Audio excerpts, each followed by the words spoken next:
Mga kaibigan, hindi kinakailangang walang takot bago mangarap. Ang kailangan mo lang ay lakas ng loob na magsimula kahit nangingi ka. Natural lang matakot, pero mas mabigat ang pagsisisi. Huwag kang maghintay ng tamang oras dahil baka hindi yon dumating. Sa halip, gawin mong tama ang oras na ito sa pamamagitan ng pagsisimula ngayon.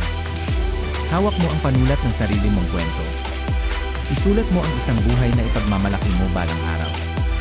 Madalas nating itanong, kailan ba gaganda ang takbo ng buhay?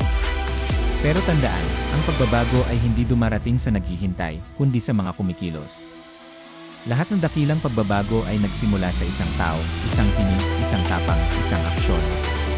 At maaaring ikaw yon. Kapag nagsama-sama tayo, puso, isip at gawa, wala tayong hindi kayang baguhin. Baka nadapa ka. Baka sinabi ng iba na hindi ka sapat. Pero tandaan, bawat pagsikat ng araw ay patunay na may panibagong pagkakataon. Hindi mo kailangang baguhin ang buong mundo sa isang araw. Baguhin mo lang ang isang maliit na bagay sa sarili mo ngayon. Maging mas mabait. Maging mas masipag. Manalig ng mas buo. Dahil ang malalaking pagbabago ay nagsisimula sa maliliit na hakbang.